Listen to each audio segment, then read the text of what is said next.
benar. Rabbi shrah li sadri wa yassir li amri wahlul 'uqdatam min lisani yafqahu qawli. Rabbana zidna ilma warzuqna fahma waj'alna minas solihin. Allahumma inni a'udzubika minal hammi wal hazan wal ajzi wal kasal wal jubni wal buhal wa dola'id dain wa gulabatir rijal.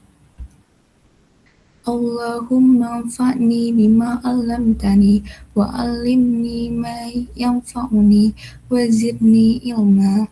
Allahumma inni a'udzubika min ilmin la yanfa' wa min qalbin la yakhsha wa min nafsin la tashba wa min da'watin la yustajabu laha. Allahumma inni as'aluka ilman nafi'ah wa rizqan thayyiban wa amalan mutaqabbalan. Allahumma inna ala zikrik wa syukrik wa husni ibadatik.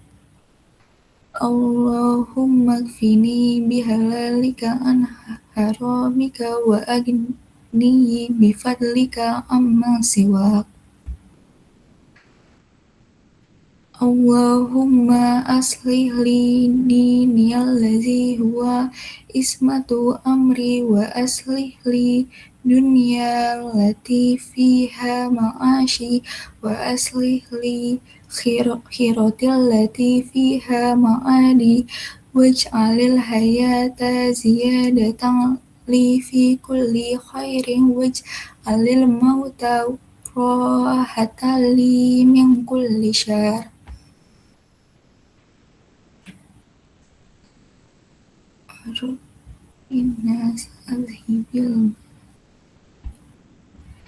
Bismillahirrahmanirrahim la yadurru ma'asmihi syai'un fil ardi wala fis sama'i wa huwas sami'ul alim. Shadaqallahul azim.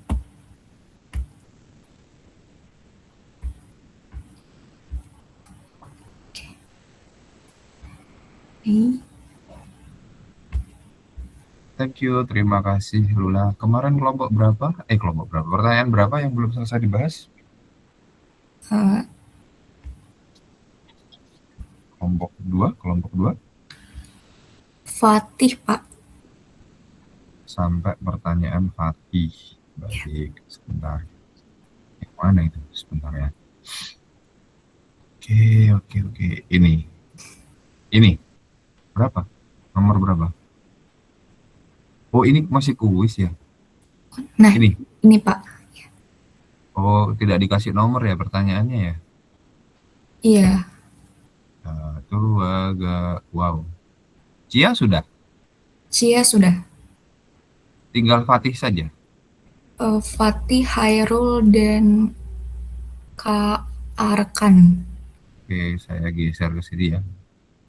Oke, Cia sudah. Nanti ini sudah dilengkapi dengan apa yang saya jawab atau belum? Belum, Pak. Oke, nanti tambahkan ya Lula. Ya, Pak. Untuk lab yang ini ya. Baik. Oke, sudah terlihat ya. Fatih sudah hadir? Belum ada? Belum ada, Pak. Oke, karena ini sudah direkam ya, berarti nanti bisa melihat rekamannya. Karena kalau tidak hadir ya sudah tidak masalah, karena yang diperlukan adalah konfirmasi benar atau tidak pertanyaannya, karena kadang-kadang harus dikonfirmasi. Oke, ini kan bicara tentang konflik. Oke, salah satunya politik memicu sanksi. Sistem moneter alternatif berbasis syariah diperlukan sebagai solusi terhadap penerapan. Saya rasa tidak ada hubungannya ya antara sistem moneter Islami dengan isu politik yang sedang terjadi. Jadi masalah isu politik itu kan ego pemimpin, sehingga hubungannya dengan moneter tidak ada. Terbukti bahwasanya saat moneter yang dikatakan hari ini moneter, walaupun zaman Khalifah dulu bukan disebut secara eksplisit moneter, namun kebijakannya, pengaturannya itu mirip, yaitu tentang alat tukar. Dulu juga terjadi perang, dulu juga terjadi pertahanan di zaman Khalifah Abu Bakar dan juga kekhalifahan setelahnya itu juga masih ada peperangan atau perebutan wilayah atau pertahanan, sehingga meskipun moneterinya itu di zaman dahulu itu tidak menyalahi atau masih sesuai syariat, maka tidak ada kaitan secara langsung untuk sistem moneternya. Ya, itu kan apakah moneter ini solusi kerentanan global? Saya rasa tidak berhubungan secara langsung. Meskipun ada hubungan tidak langsungnya tapi agak jauh ya. Atau malah membuktikan bahwa semua sistem tetap rentan terhadap tekanan politik. Oke, ya. Saya lebih sepakat semua sistem ekonomi itu memang rentan jika dihadapkan terhadap politik dan konflik global, karena isunya dua hal yang berbeda. Jika dihubungkan dengan kesejahteraan, kestabilan nilai tukar, nah moneter Islami saya yakin lebih stabil dibanding sistem ekonomi kapitalis. Kita coba lihat contoh ya, barangkali kelas kalian ini belum pernah saya share PPT ini, tolong dikonfirmasi apakah sudah pernah atau belum ya. Ini overview belum saya sampaikan. Yang ini, sudah pernah belum ya, Lulak atau yang lainnya? Saya sampaikan hal ini. Belum, atau sudah? Belum sepertinya Pak. Kalau belum, nah ini kritik ya terhadap sistem ekonomi yang dianut hari ini, di mana kebijakan moneternya otomatis akan mengikuti sistem yang dianut gitu. Karena sistem yang dianut adalah kapitalis gitu kan, atau kalian lebih senang menyebutnya konvensional atau tradisional, yang lama dibanding yang baru, karena yang baru ada beberapa alternatif. Ini kita lihat lingkaran setan ekonominya. Ya, kenapa disebut lingkaran setan? Karena lihatlah, ketika kalian mempelajari moneter konvensional, solusinya adalah menaikkan dan menurunkan suku bunga. Oke, ya kan? Contoh, ekonomi terjadi inflasi. Ini konteks moneter nih. Di dalam fiskal beban pajak dinaikkan, atau di dalam moneter kita bisa katakan ketika inflasi, maka harga-harga naik, ekonomi sedang tinggi-tingginya, suku bunga dinaikkan. Kenapa suku bunga dinaikkan? Supaya untuk mengerem atau disebut kebijakan kontraksi. Ketika inflasi, kebijakannya ekonomi kontraksi, yaitu apa? Menaikkan suku bunga. Supaya apa? Supaya money supply kembali ke bank sentral. Supaya peredarannya berkurang. Supaya masyarakat meletakkan dananya di lembaga keuangan. Oke. Ketika pajak dinaikkan, apa yang terjadi? Ekonomi melambat. Pengusaha, pelaku usaha enggan untuk pinjam modal karena bunganya yang tinggi. Masyarakat lebih memilih meletakkan dananya di lembaga keuangan. Ini konvensional ya, sekali lagi ini konvensional kan seperti itu. Kemudian ketika ekonomi melambat, bagaimana? Suku bunga diturunkan. Supaya apa? Supaya masyarakat membelanjakan hartanya, tidak meletakkan di instrumen keuangan yang mendatangkan bunga. Mending digunakan untuk konsumsi saat ini. Karena apa? Untuk apa kita simpan? Toh suku bunga rendah. Kemudian itu mendatangkan ketertarikan atau insentif bagi pelaku usaha. Oh, mumpung rendah, ayo ambil kredit untuk ekspansi bisnis, atau disebut ekonomi ekspansif. Oke, ada dua ya, ekspansif dan kontraktif. Kemudian ekonomi melambat. Karena ekonomi melambat, suku bunga diturunkan. Setelah diturunkan, inflasi lagi. Inflasi dinaikkan lagi bunganya. Kemudian melambat lagi. Diturunkan lagi. Apakah akan seperti itu? Itu konvensional. Solusinya kan itu kan. Nah, silakan cek di literasi moneter konvensional. Ini hanya saja ini tulisannya pajak. Berarti kan pajak publik. Berarti antara publik dan moneternya adalah dua lingkaran setan yang saling bekerja sama dalam membuat ekonomi resesi, kan gitu. Oke, jadi itu solusi yang ditawarkan di ekonomi konvensional kan seperti itu. Jika tidak percaya, coba dibuka lagi. Oke, saya edisi online mengikuti Khairul ya. Oke. Fatih itu ya, saya rasa seperti itu. Jika ada pertanyaan nanti silakan diangkat tangan dan bertanya kembali atau open mic langsung. Itu secara tidak langsungnya, tidak ada, namun secara tidak langsungnya harusnya ada, tapi tidak kita bahas untuk saat ini. Kemudian pertanyaan Khairul, ada Khairul?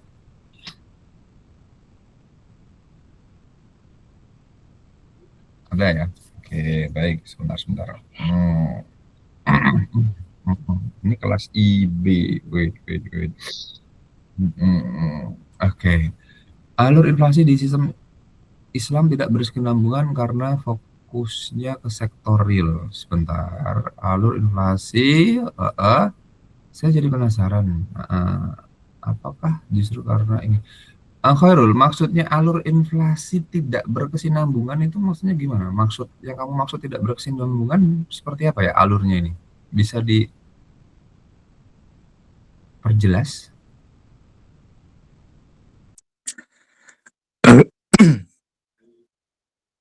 Izin on mic ya Pak. Iya, maksudnya gimana tuh? Baik, sebelumnya karena kan kemarin tuh dijelaskan oleh presenter bahwa alur inflasi di sistem Islam tidak berkesinambungan Pak. Makanya saya menanyakan saja Pak, yang sudah dijelaskan oleh Yang presenter. mana? PPT yang mana yang dimaksud? Saya masih perlu cek yang kamu maksud yang mana. Alur yang ini. Nah, iya. Ini. Bukan sebelumnya Benar. Pak. Yang tadi. Ini. Maju. Nih. Nah, itu yang nomor 4 yang di Islam yang 4. Oh. Sebentar. Kelompok 2, Lula, Fadlan, Nesa, Tiah. Coba, ini maksudnya apa dulu? Saya pahami dulu, baru nanti saya akan respon. Yang kalian maksud yang mana nih?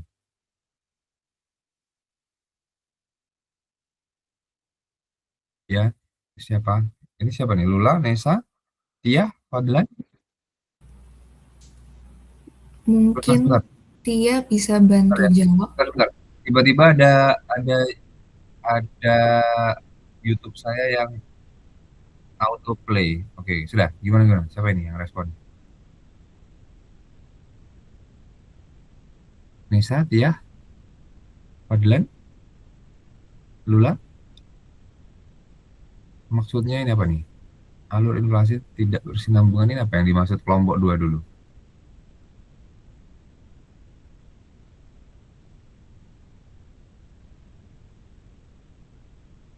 Kelompok 2, bahasa saluran ini yang saya agak bingung ya. Maksudnya apa saluran-saluran ini? Apakah sama dengan alur maksudnya?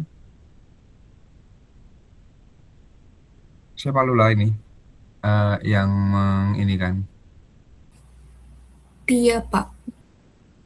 Tiahnya ada? Di Jimit ada. Mana? Tiah?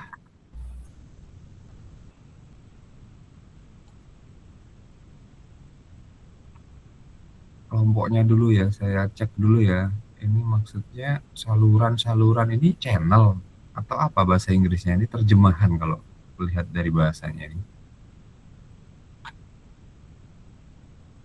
Belum ada? Iya, belum ada? Atau bingung? Maksud dari kalimat alur inflasi tidak bersama. Oke, sambil menunggu responnya, karena yang bertanggung jawab tidak kunjung muncul. Seperti ini Khairul. Dalam kebijakan ini konteksnya yang modern atau yang asli? Sebentar. Oke, dari yang disampaikan ini kan konteksnya saya tidak tahu ya, apakah ini full moneter Islami di mana emas sebagai standar atau moneter Islami yang ingin mensyariahkan instrumen konvensional. Kita pahami dulu, ada parsial, ada yang sistemik. Nah, jika kondisinya adalah sistemik, di mana emas masih dijadikan sebagai standar alat tukar, atau kita bicara awal muasal fiat muncul sebelum menjadi fiat diinisiasi oleh era Bretton Woods, di mana mata uang dolar dan juga mata uang negara-negara itu masih di backup oleh ketersediaan logam mulia, maka inflasi yang terjadi itu tidaklah dikarenakan sistem. Paham ya? Jadi money supply itu bukan berdasarkan kebijakan, namun berdasarkan ketersediaan logam mulia atau cadangan yang mereka simpan. Sehingga itu sangat ketat terhadap inflasi. Adanya inflasi bisa jadi dikarenakan paceklik, bisa jadi dikarenakan krisis, bisa jadi dikarenakan krisis di sini bukan krisis moneter, tapi krisis diakibatkan peperangan, kemudian hasil panen yang gagal, kemudian tingkat permintaan yang tiba-tiba melonjak. Jadi inflasi yang natural inflation, bukan human error inflation. Itu jika kita menggunakan moneter Islam yang sistemik. Namun jika parsial, sekali lagi jika parsial, maka naik turunnya suku bunga sebagai benchmarkingnya lembaga keuangan syariah dalam menentukan rate of return, tingkat keuntungan, tingkat marginnya, profit marginnya kalau bahasa internasional. Dan di seminar maupun conference yang levelnya internasional, mereka masih mengeluhkan banyak lembaga-lembaga keuangan syariah itu masih benchmarking atau masih melihat berapa keuntungan di lembaga konvensional supaya mereka gunakan sebagai acuan untuk menentukan profit marginnya. Itu yang menjadi problem saat itu. Terakhir saya ikut konferensi nasional internasional kapan ya? Ya itu menjadi problem gitu. Kenapa kita tidak menentukan keuntungan secara sepihak seperti halnya pedagang? Kenapa lembaga keuangan yang berbasis syariah, yang notabene syariah itu dalam menentukan tingkat keuntungannya, dalam menentukan bagi hasilnya, nisbahnya selalu mengacu kepada tingkat suku bunga yang ada. Sehingga inflasi di sistem moneter parsial Islami syariah yang masih parsial, ya terpaksa ya, mau tidak mau masih mengekor kebijakan suku bunga konvensional. Karena apa? Bank sentralnya pun masih jadi satu, meskipun ada departemen yang mendukung ekonomi syariah, namun masih jadi satu, gitu. Itu yang menjadi problem, ya kan? Jadi inflasinya tidak bisa bebas. Nah, namun di sini mungkin tidak berkesinambungan itu ya masih ada lag-nya, masih ada jedanya, tidak langsung seperti konvensional yang ketika bank sentral itu menentukan perubahan suku bunga, maka bank komersial, lembaga keuangan komersial ya maksudnya, itu langsung meresponnya secara instan atau secara ibaratnya direct gitu ya, tidak ada jeda. Itu yang saya bisa jelaskan dulu sambil menunggu penjelasan atau pemahaman dari yang menyajikan. Nanti kita mintai maksudnya bagaimana. Kemudian pertanyaan kamu adalah transmisi kurang responsif atau lambat. Masalah kurang responsif atau lambat itu tergantung pihak yang meresponnya. Karena melakukan penyesuaian itu tidak semudah, misalkan ya, suku bunga BI ditetapkan 4%, kan tinggal merubah aja 4%, 5%, 5%. Gitu. Dan ini kecurangan ya, kecurangan yang terjadi di masyarakat adalah ketika suku bunga diturunkan, di konvensional ya nih ya, tidak semua lembaga konvensional, baik itu sekelas Adira Finance, Busan Auto Finance, itu menurunkan suku bunga secara langsung. Contoh, misalkan semua kalian adalah orang yang kredit motor nih, yang paling mudah ya, dan saya adalah lembaga finansial atau pemberi pinjaman. Moral hazard yang terjadi adalah ketika BI menurunkan suku bunga, saya akan diam-diam tidak menyampaikan ke kalian angsurannya itu sedang turun, enggak.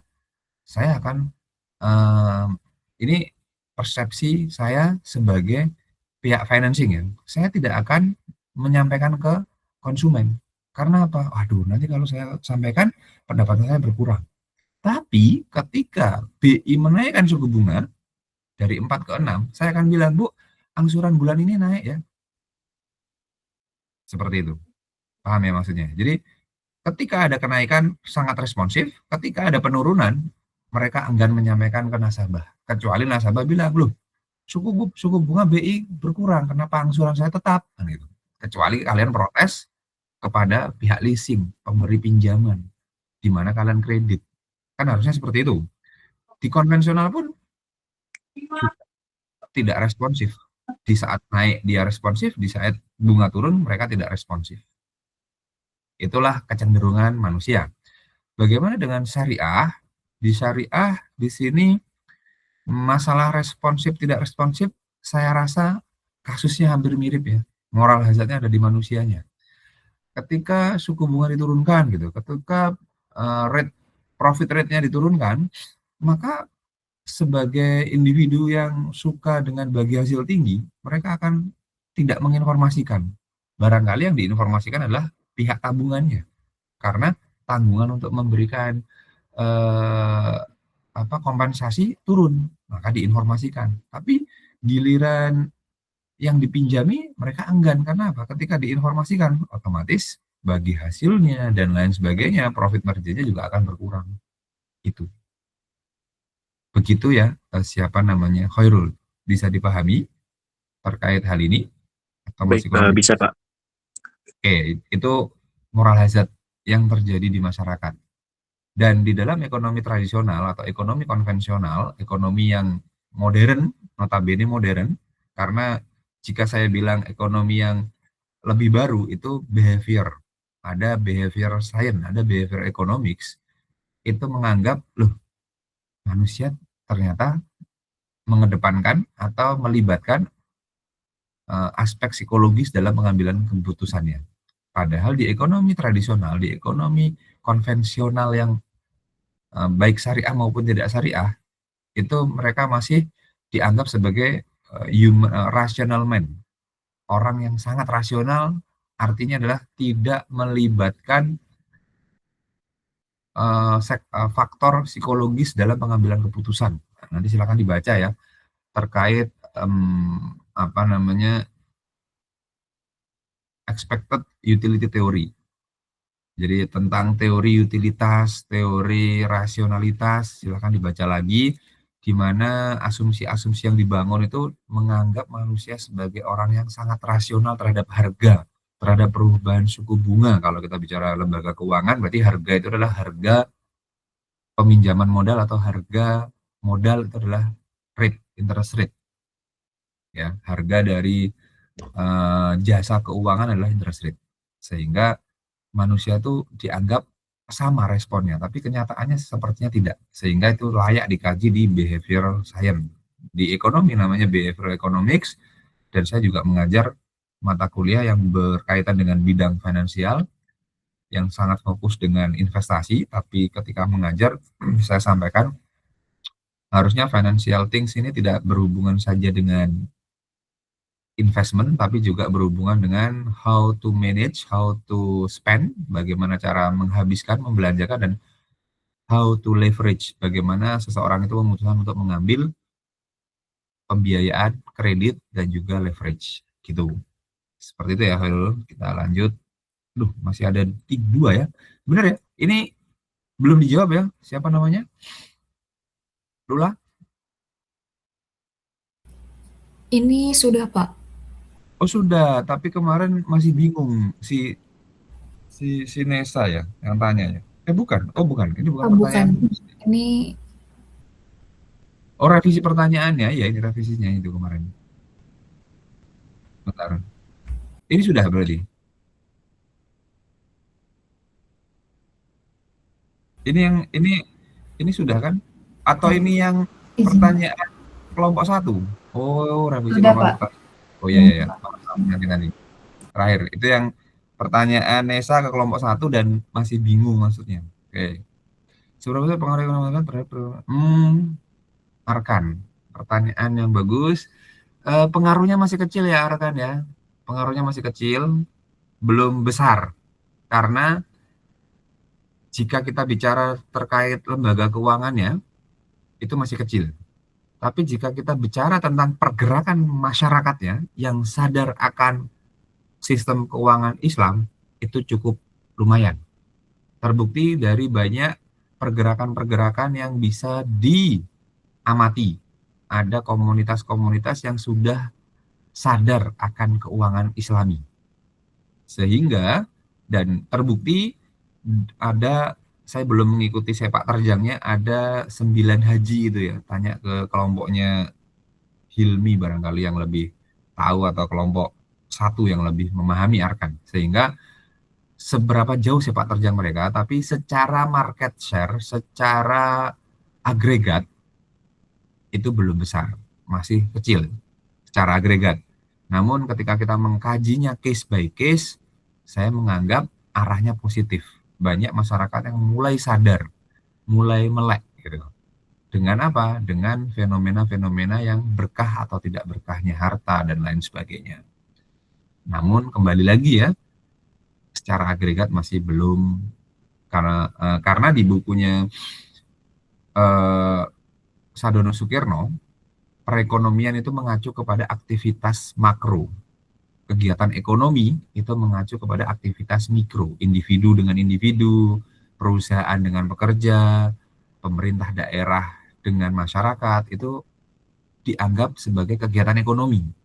Tapi ketika kita bicara perekonomian, kegiatan perekonomian, maka di dalam bukunya Pak Sadono Sukirno itu adalah mengacu kepada aktivitas makro. Nah, makro yang paling kecil memang ada di ekonomi publik, lingkupnya lingkup kecamatan atau kabupaten, saya rasa ya. Itu bisa dianggap makro yang kecil karena terbukti ada PDRB, pendapatan domestik bruto, PDRB, pendapatan domestik regional, berarti kan region, wilayah-wilayah. Meskipun harusnya secara agregat itu kita bicaranya adalah negara, tapi ada juga PDRB, yaitu levelnya bisa sampai, saya kalau tidak salah data BPS itu ada yang level kabupaten kota, ada kecamatan kayaknya tidak ya. Mungkin yang terendah bisa dikatakan kajian ekonomi publik itu di level kabupaten kota, region yang paling kecil lingkupnya. Jika di buku textbook, region itu adalah negara, tapi di Indonesia region bisa provinsi, bisa kabupaten kota, tergantung datanya. Seperti itu, jika ditanya Arkan, belum signifikan pengaruhnya, masih kecil secara agregat. Namun secara case by case sudah mulai banyak. Nah, saya optimis, walaupun sedikit namun berkualitas itu lebih powerful dibanding banyak namun belum tentu kualitasnya. Oke, itu ya Arkan. Jika tidak ada respon kita lanjut. Mana Nesa? Maksudmu gimana? Mau dikasih alasan? Ada Nesa? Ada Pak. Oke. Murabahah. Ini akad yang mana ya Nesa yang kamu tanyakan ini? Ini kan bukan moneter, ini bukan sistem moneter, ini hanya sebuah akad di dalam lembaga keuangan kan?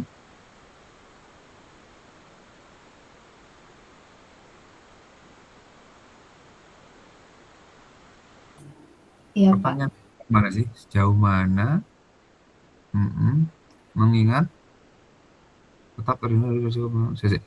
Pertanyaan kamu yang mana poinnya? Kok panjang sekali? Sejauh mana?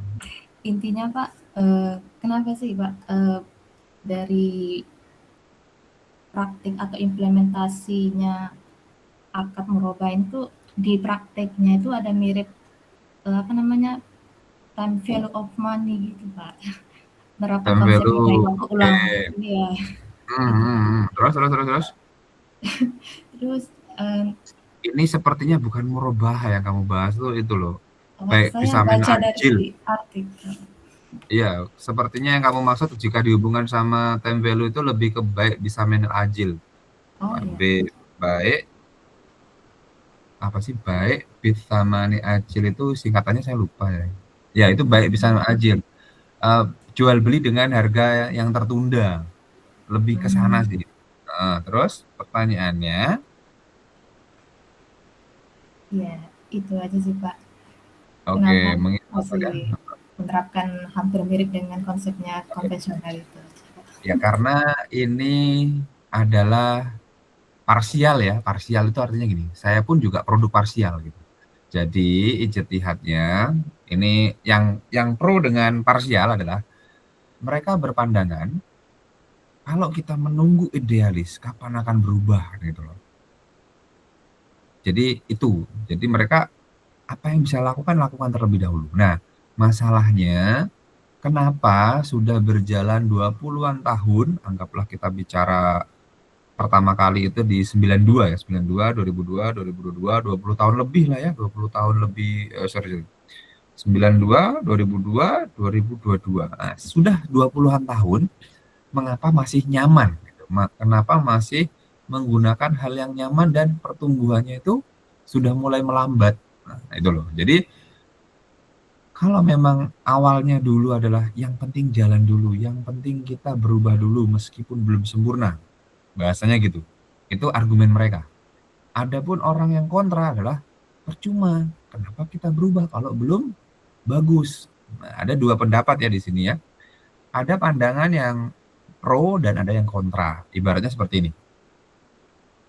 Kalau memang hatinya belum bersih, kenapa harus berkerudung? Kenapa harus berpakaian syar'i? Tunggu aja sampai hatinya bersih. Ada yang pandangannya itu yang mengejek. Yang pro adalah nggak apa-apalah kerudungan dulu walaupun belum syar'i, yang penting sudah ada usaha. Semoga kedepannya makin baik, makin baik, makin baik. Nah, ada dua pandangan. Dipahami ya nih saya. Jadi ada dua pandangan di masyarakat. Saya pun juga produk yang sudah penting berubah dulu walaupun belum sempurna. Tapi seiring berjalannya waktu, ketika saya menjadi mahasiswa dan ketika saya menjadi pengajar yang mengajar kalian, otomatis saya berpikir kalau apa yang saya dapat dulu ketika kuliah sama dengan apa yang saya ajarkan dengan kalian hari ini, maka 20 tahun ini tidak ada perubahan. Tapi ketika apa yang saya sampaikan itu mengalami perubahan, peningkatan lah, bukan perubahan ke arah negatif, tapi peningkatan, apa yang saya terima dulu dengan hari ini, dengan kritik-kritik dan riset yang terbaru, harapannya adalah makin ke depan orang makin sadar ini yang belum sesuai itu yang mana kita perbaiki kan gitu. Gitu ya Nesa. Ibaratnya ada orang yang ingin berkerudung masih lepas copot, tapi oke lah. Kita berharap dia akan istiqomah, dia berharap makin besar, makin syar'i kan gitu harapannya. Tapi sudah jalan sekian tahun kok masih aja ya seperti itu. Nah, ini kan berarti perlu ditingkatkan. Sehingga kritik saya adalah yang unik adalah gini. Bank Syariah itu kan di dalam pelajarannya, ini silakan nanti dilanjutkan ya, dikaji. Di Bank Syariah itu mereka ada jual beli. Beberapa jurnal mengatakan dominasi akad jual beli itu lebih besar dibanding akad bagi hasil. Beberapa riset, beberapa fakta di lapangan seperti itu.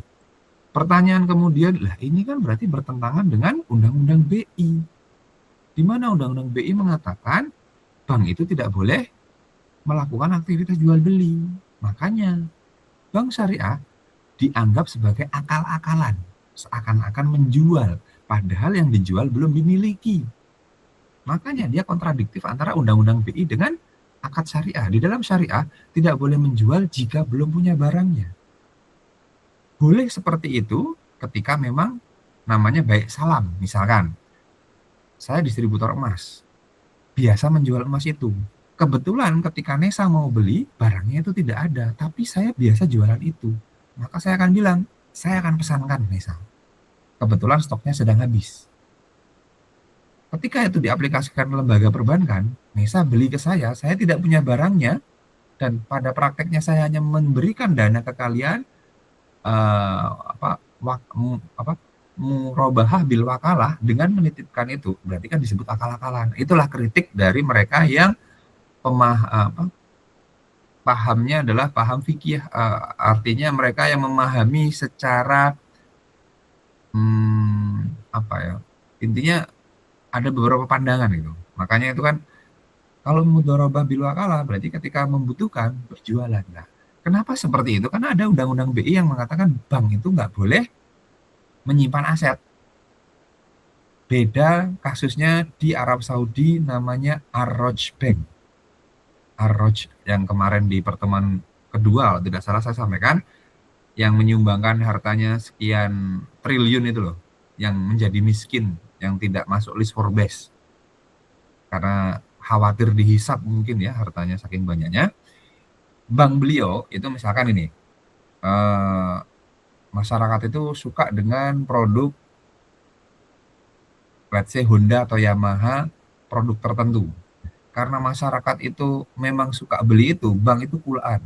Jadi Ar-Raj itu kulaan barang. Jadi benar-benar melakukan murabahah itu, dia punya barangnya, dia punya gudangnya, dan undang-undang Saudi tidak melarang bank untuk melakukan aktivitas itu. Sehingga kenapa bank syariah di Indonesia itu khawatir, silahkan nanti dicek di lapangan, dia lebih takut menyalahi akad atau lebih takut melanggar undang-undang BI. BI yang ngasih undang-undang itu masih konvensional. Sedangkan akad syariah itu adalah akad yang jelas-jelas diturunkan oleh para mujahid ya di SN MUI gitu. Jadi lebih takut undang-undang karena bisa dipidanakan, tidak takut pada DSN MUI karena DSN MUI itu ibaratnya aturan yang sifatnya tidak ada pidananya gitu. Misalkan gini, kalian batal puasa, kalian mokel siang-siang, itu secara syariat salah. Tapi kan ketika kalian mokel ditangkap polisi nggak? Enggak. Nah, manusia itu lebih takut pada pidana, gitu nih San. Tapi tidak takut pada hukum akhirat itu. Karena yang kasat mata adalah yang di dunia. Oke ya, ini saya. Jadi kebingungan kamu mungkin di situ. Saya tidak akan melanjutkan ke time value of currency karena makin membingungkan nanti. Silahkan cari itu di channel YouTube saya tentang time value of currency kalau mau belajar. Biasanya akan saya ajarkan di manajemen keuangan biasanya. Tapi kalau mau belajar duluan apa itu time value of currency, silahkan. Itu ya saya kita cukupkan untuk kelompok 2, tapi sebelum saya cukupkan, saya akan memberikan kritik sedikit di kelompok 2 terkait materi yang ini. Seingat saya materi ini itu tidak ada ini nih. Teori utilitas konvensional. Ini ada di materi ini toh. Si Lula ya. Adakah Lula di materimu Lula ini? Teori kan saya hanya minta untuk contoh islamisasi perbedaan moneter keuangan, tapi kenapa muncul teori utilitas konvensional? Kelompok 2 bisa merespon yang ini terutama.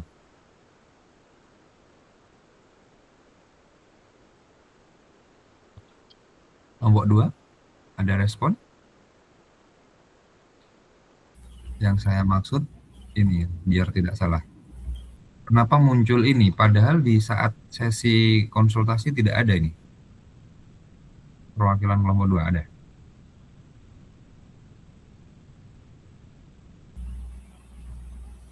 Lula dan Nesa dan Fatia dan Fadlan. Ada atau tidak ada? Sepertinya memang tidak ada, Pak.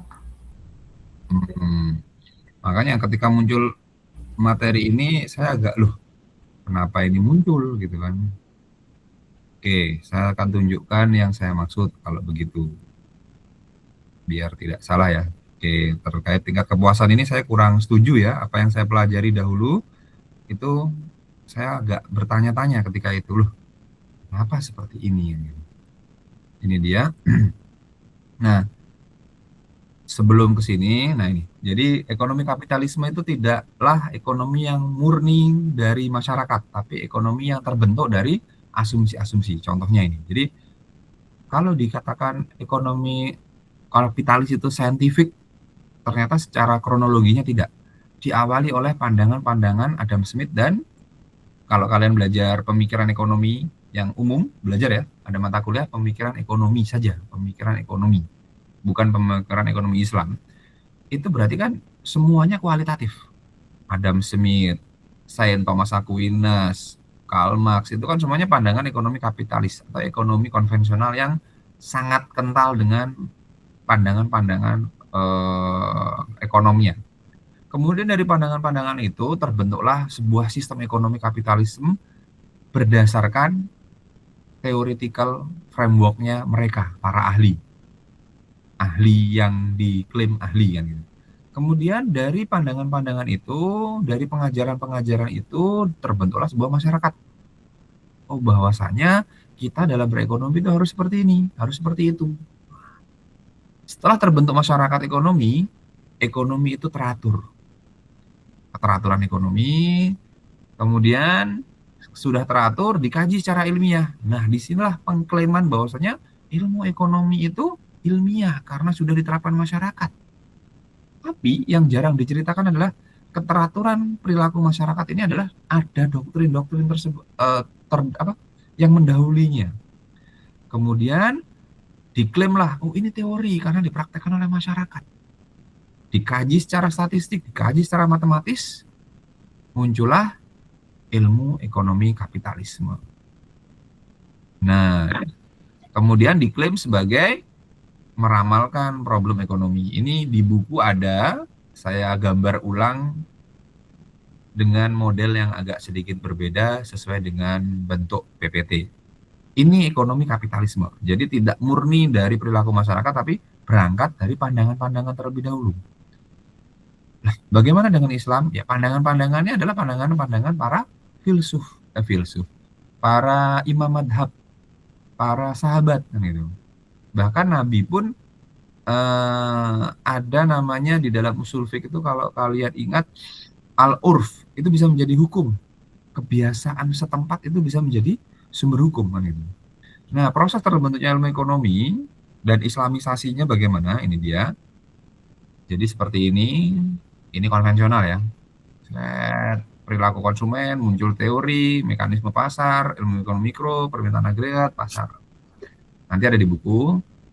Nah, inilah islamisasi ekonomi Islam yang Nesa katakan. Jadi seperti tadi, namun diislamisasi, diberi dalil, dicocokologi. Ada 2 metode, silahkan dibaca di bukunya BI, terbitan KNKS dan BI. Itu ada pendekatan deduktif dan pendekatan induktif. Proses islamisasinya ada 2. Di sana ada lagi pendekatan biduktif oleh Bapak Dr. Dumairi, dosen UGM dalam disertasinya S3. Oke. Nah, muncullah ekonomi statistika. Nah, ini islamisasi.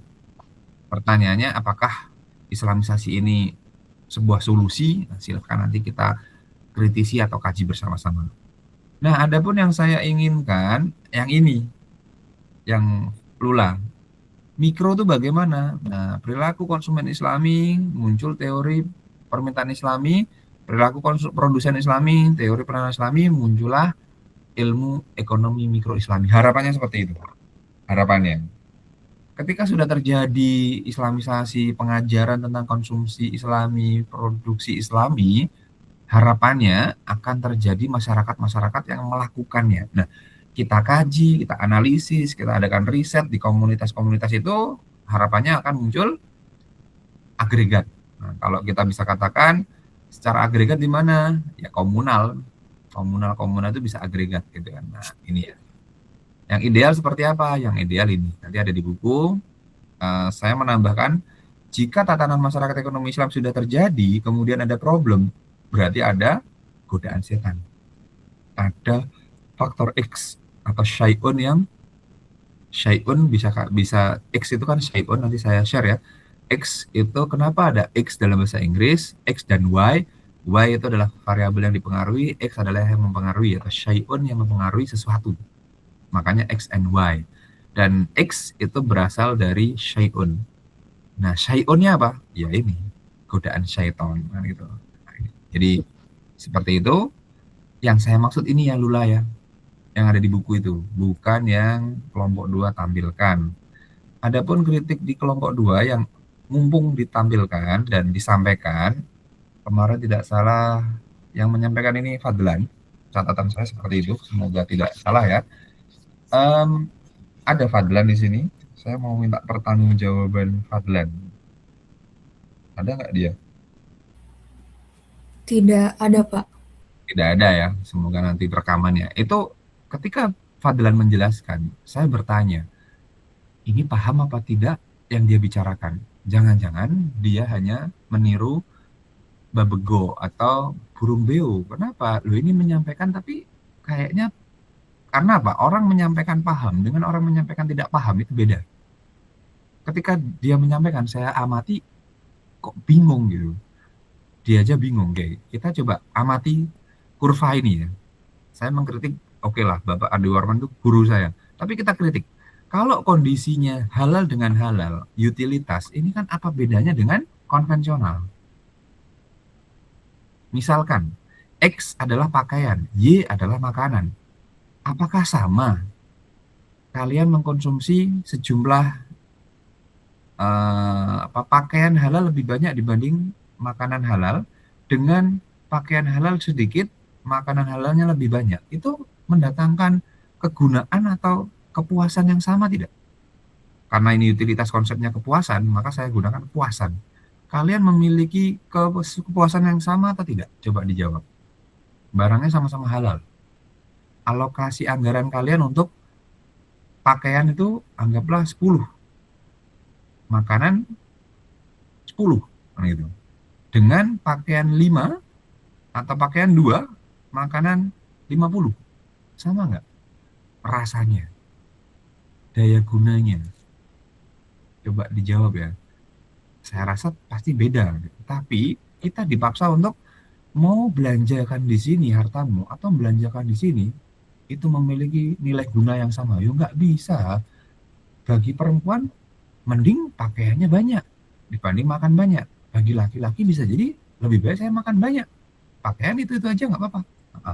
Berarti kan tidak sama utilitasnya. Kegunaannya tidak sama, kepuasannya tidak sama, perasaannya juga tidak sama. Berarti ini sudah aneh lah, kok diislamisasi? Yang kedua, kalau ada pilihan halal haram,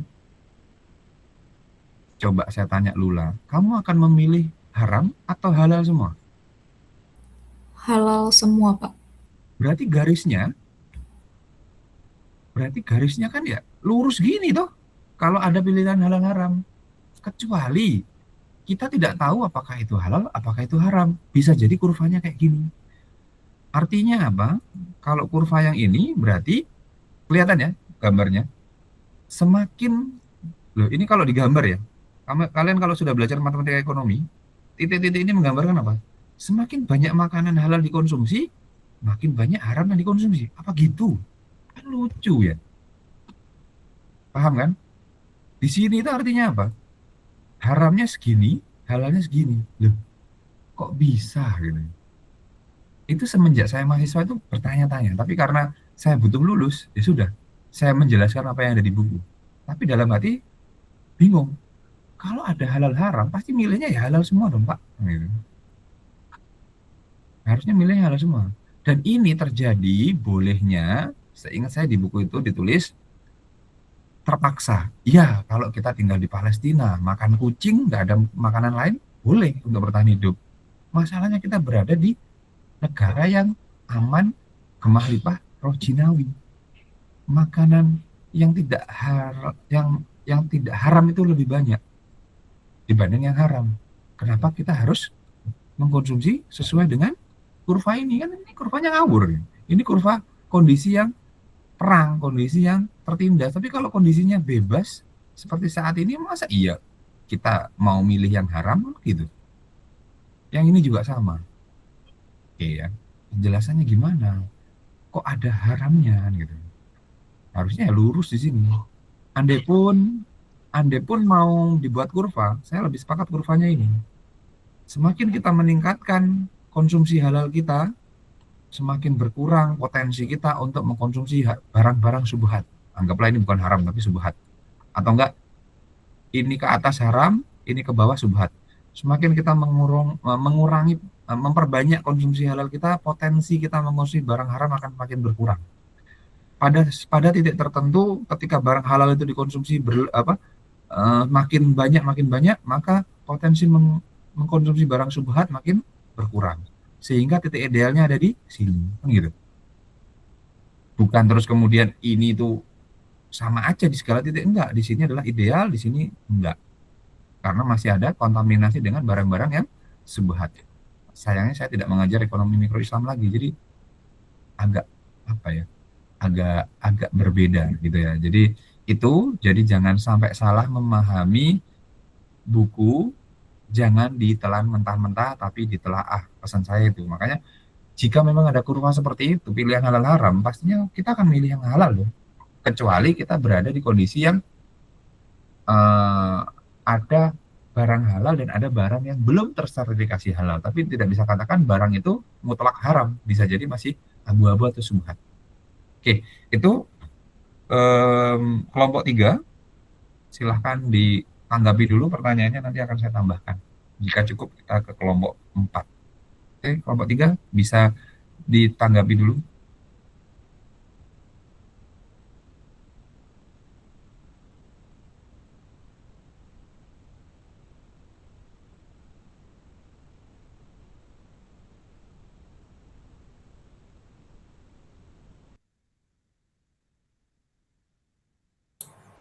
Tes, apa suara saya terdengar?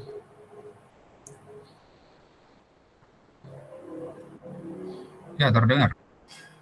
Oke, baik. Terima kasih, Pak.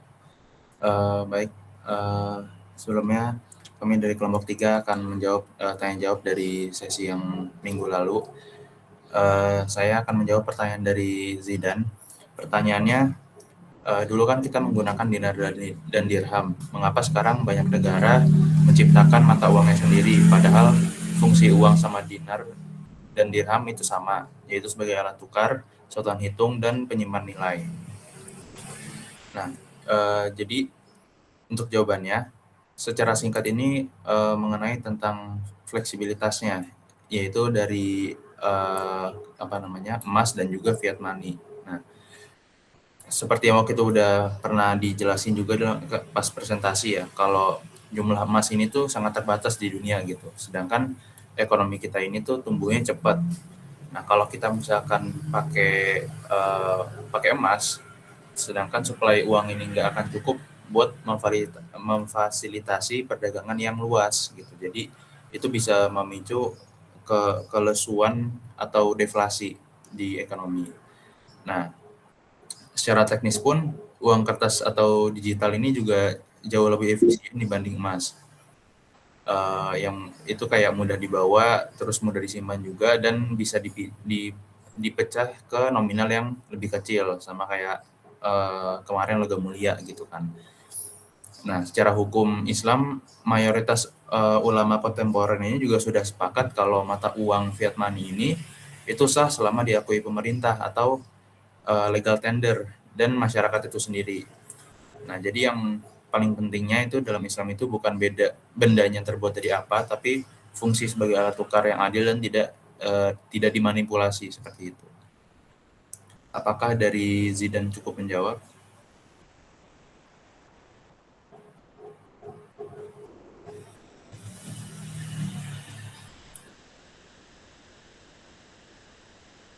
Baik, mungkin bisa di next saja ya ke pertanyaan selanjutnya.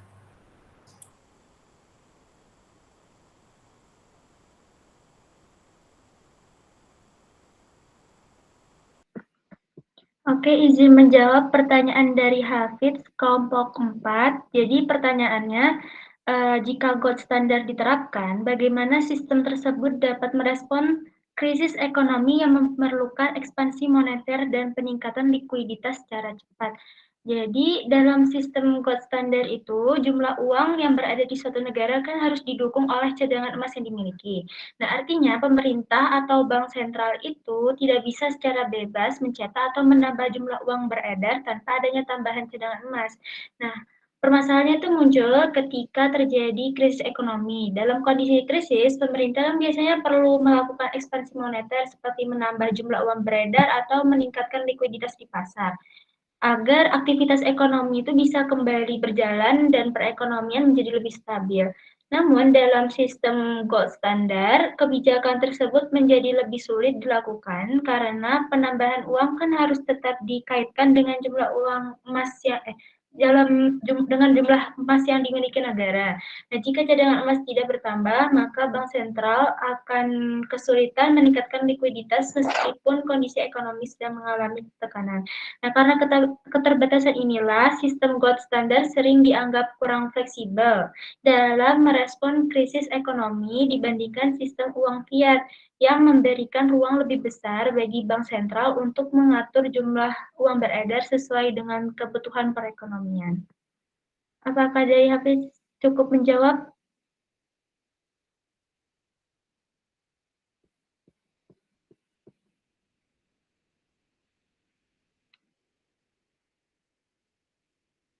Oke, Cukup menjawab, terima kasih. terima kasih. Mungkin boleh bisa di next. Baik, izinkan saya untuk menjawab pertanyaan dari Dea. Jika prinsip moneter Islam ditetapkan secara penuh, bagaimana peran bank sentral dan kebijakan moneter modern? Nah, jika prinsip moneter Islam ini diterapkan secara penuh, maka bank sentral itu tetap berperan dalam menjaga stabilitas ekonomi, mengendalikan jumlah uang beredar, dan mengontrol inflasi, tetapi tanpa menggunakan sistem bunga. Sebagai gantinya, bank sentral dapat menggunakan instrumen syariah seperti mudorobah, musyarakah, murabahah, dan suku untuk mendorong investasi produktif serta menciptakan distribusi ekonomi yang lebih adil. Selain itu, kebijakan moneter Islam juga dapat menekankan keadilan ekonomi, distribusi pendapatan yang lebih merata, serta penghindaran spekulasi dalam sistem keuangan. Apakah dari Dea sudah cukup menjawab? Menjawab. Terima kasih.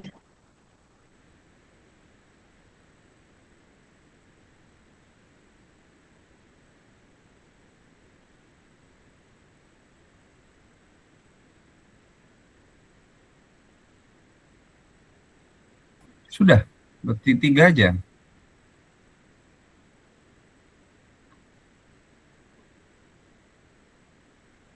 Halo, Konita, sudah selesai kah kalian?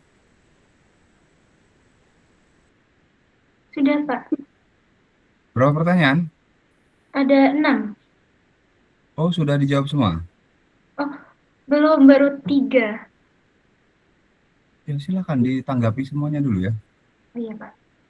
Baik, izin menjawab pertanyaan dari Rafa kelompok 9. Nah, dalam konteks Al-Quran tentang pembahasan emas, dalam penggunaan emasnya kan kapan emas itu bisa dianggap nikmat dan fitnah atau bisa dibilang ujian bagi umat manusia. Nah, jadi dalam Al-Quran, emas dapat menjadi nikmat maupun ujian bagi manusia tergantung pada cara manusia menggunakannya. Nah, emas dianggap sebagai nikmat ketika dimanfaatkan secara halal dan digunakan untuk kebaikan, seperti dalam aktivitas ekonomi atau memenuhi kebutuhan hidup. Namun, emas itu juga dapat menjadi fitnah atau ujian apabila menimbulkan sikap berlebihan seperti keserakahan, terus juga menimbun harta atau tidak menafkahkannya di jalan Allah. Nah, hal ini tuh diperingatkan dalam Quran Surah At-Taubah ayat 34, juga dijelaskan bahwa kecintaan terhadap harta seperti emas merupakan salah satu bentuk ujian bagi manusia. Apakah dari Rafa cukup menjawab?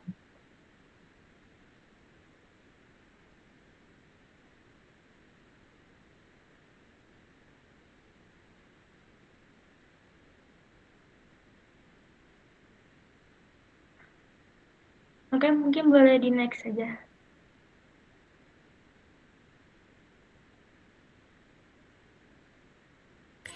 Baik, saya akan menjawab pertanyaan dari Akila Fatih. Dijelaskan bahwa penggunaan emas di zaman dahulu stabil dan ekonomi Islam mendorong penggunaan emas sebagai mata uang. Bagaimana caranya Islam mengembalikan penggunaan emas di zaman sekarang, mengingat bahwa mata uang di zaman sekarang masih belum stabil. Dalam ekonomi Islam, emas memang dianggap sebagai alat menyimpan nilai yang stabil karena memiliki nilai intrinsik dan tidak mudah terpengaruh inflasi seperti uang kertas. Namun, Pada era modern, penggunaan emas tidak harus kembali dalam bentuk mata uang fisik, melainkan dapat diadaptasikan melalui inovasi seperti emas digital, dan emas digital tetap berbasis pada aset real berupa emas fisik, tetapi kepemilikan dan transaksinya dilakukan secara digital sehingga lebih mudah diakses oleh masyarakat. Nah, agar sesuai dengan prinsip syariah, sistem ini harus didukung oleh akad yang jelas, kepemilikan yang sah, dan transparansi agar terhindar dari gharar. Dengan cara ini, nilai stabil emas tetap dapat dimanfaatkan untuk menjaga kekayaan dan memperkuat ekonomi di tengah ketidakstabilan mata uang modern. Untuk Akil, apakah sudah terjawab?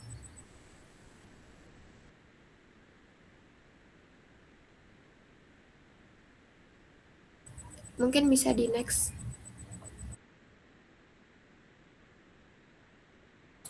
Oke, pertanyaan terakhir ini dari Ali Mahri. Pertanyaannya, Mas dapat menjaga stabilitas dari nilai tukar karena keterbatasan jumlahnya banyak negara beralih ke fiat money yang jauh lebih rentan akan krisis. Apakah sekiranya terdapat alternatif yang dapat digunakan untuk menjaga stabilitas nilai tukar selain emas, yang tentunya masih sesuai dengan prinsip Islami? Nah, jawabannya dari yang jurnal yang saya baca ya, itu ada beberapa solusi yang salah satunya adalah cadangan wajib 100% reserve requirement. Nah, intinya tuh bank ini dilarang menciptakan uang hampa lewat kredit berlebihan. Jadi setiap uang yang beredar ini benar-benar dijamin cadangan nyatanya. Jadi membuat nilai tukar ini jadi stabil gitu. Lalu yang kedua ini ada keranjang komoditas atau sistem grondona. Nah, di sini tuh nilai mata uang tidak cuma dipatok ke emas aja, tapi juga ke sekelompok barang pokok seperti gandum, minyak, terus garam dan lain-lain gitu bisa juga. Nah, jadi kalau nanti harga barang naik turun, nilai uang ini otomatis menyesuaikan supaya daya beli masyarakat ini tetap terjaga. Nah, selain itu juga instrumen zakat 2,5% ini pada uang yang menganggur ini juga krusial, yang ini memaksa uang untuk terus berputar di sektor produktif dan mencegah penimbunan yang biasanya jadi biang krisis nilai tukar gitu. Lalu yang terakhir untuk hubungan antar negara, kita bisa menggunakan SDR yang itu special drawing right gitu ya. Nah, itu supaya negara muslim ini tidak terus-menerus bergantung pada dolar Amerika seperti itu. Apakah dari Ali Mahri cukup menjawab? Sudah terjawab, terima kasih.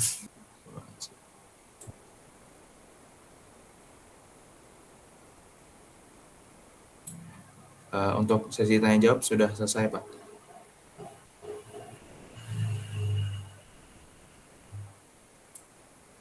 Lula, saya minta tolong screen kamu aja ya kalau begitu. Kita kembali ke 1, saya akan tanggapi.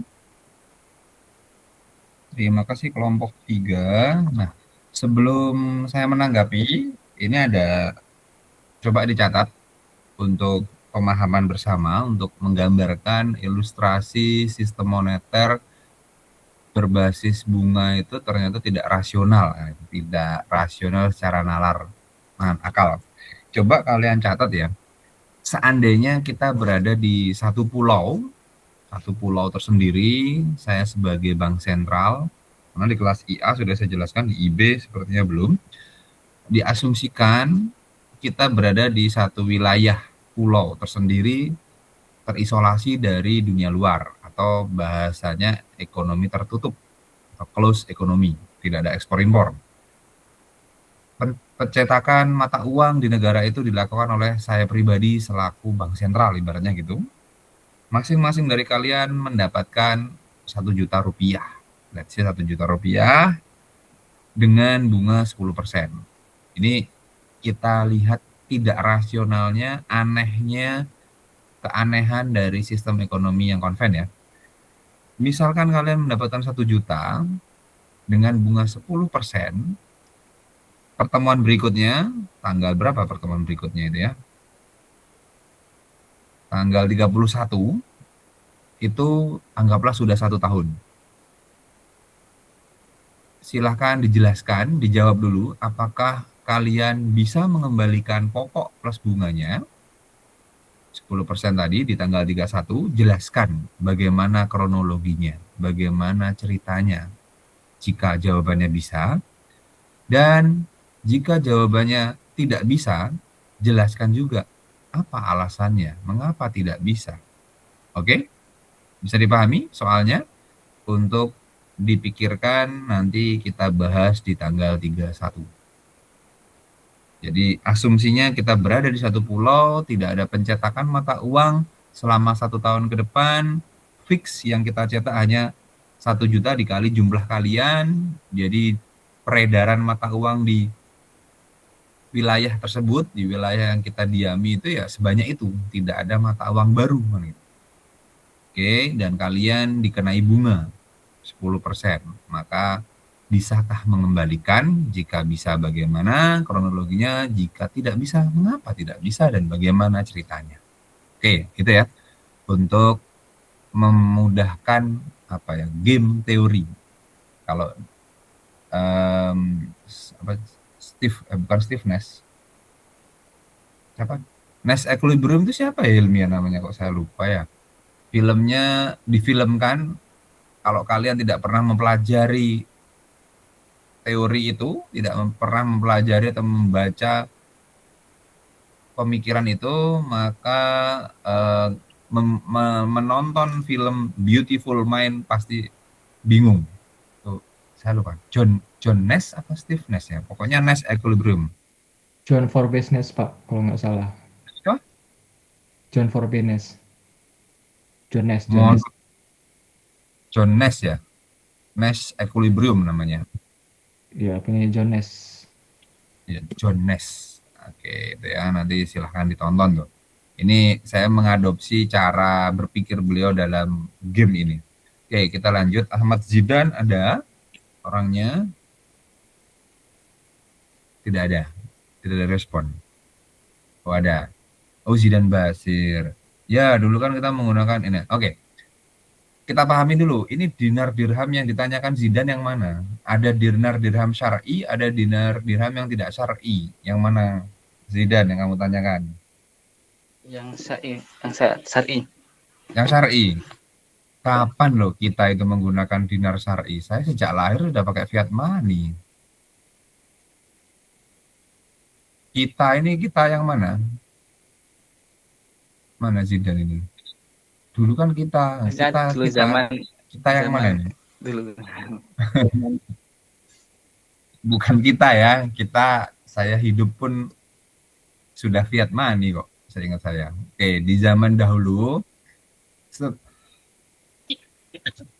bahkan sebelum eranya Nabi Muhammad, manusia itu menggunakan drakma dan dinarius. Dinarius itu punyanya Romawi, drakma punyanya Persia. Apakah kemudian saat itu Nabi SAW langsung mengganti mata uang? Kayaknya tidak. Lebih mengedepankan akidah dulu. Bahkan kedaulatan menggunakan mencetak dinar dirham syar'i itu terjadi pertama kali di era Umar. Terus disempurnakan lagi di khalifah-khalifah setelahnya. Tapi Umar pun itu belum sempurna. Ya kan ya? Jadi itu untuk kedaulatan. Nah, pertanyaannya mengapa banyak negara menciptakan mata uang sendiri? Ya, jawaban yang paling akademis adalah untuk kedaulatan negaranya sendiri. Bahkan dulu di zaman gold standard, semua mata uang negara-negara itu masih di backup oleh logam mulia, emas. Makanya disebut gold standard. Untuk apa sih? Untuk kedaulatan. Kalau secara sederhananya, secara jawaban manusiawi, bahasa bukan akademis, saya bisa bilang itu ego. Ya sudah, ini mata uang peninggalanku, supaya dia disebut. Dan itu sudah lumrah manusia, hampir semuanya seperti itu. Terbukti dari apa? Kenapa sih Indonesia ini kok gonta-ganti desain mata uangnya? Tidak seperti US dollar yang desainnya itu-itu aja. Hanya beda di tahun terbitan. Sama ya. Setiap kita punya ego. Misalkan Hilmi nanti jadi Menteri Keuangan. Pasti pengen desainnya, saya mau diubah nih. Tokohnya jangan ini, gambarnya yang lebih warna dong. Nah, itu ego.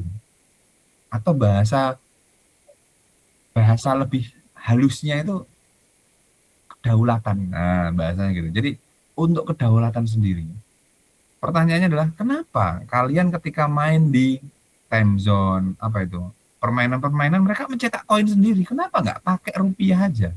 Kenapa tidak pakai koin-koin rupiah yang sudah dicetak BI? Jawabannya lagi-lagi adalah ya ini menandakan bahwasanya koin ini bisa dipakai untuk di tempat saya. Itu contoh ya, contoh sederhananya seperti itu. Dia membuat game-game gitu. Kenapa sih transaksi di CL ya, kantin itu harus pakai kupon? Ya untuk kedaulatannya dia sendiri. Wes, clear ya. Jadi untuk kedaulatan itu adalah hujah yang akademis, hujah yang lebih mudahnya adalah ego. Misalkan nanti Zidane jadi menteri, egonya adalah oh ini kebijakan yang lama saya mau buat baru lagi biar nanti dianggap baru. Itu sudah lumrahnya manusia Zidane. Dan sangat jarang kita temui orang yang mau menggunakan atau melanjutkan kesuksesan, keberhasilan orang yang diganti. Itu kalau dalam struktur pemerintahan. Misalkan, oh saya akan melanjutkan proyeknya pemimpin sebelumnya karena itu bagus. Jarang banget itu. Karena dia ingin apa istilahnya legasinya itu dia gitu.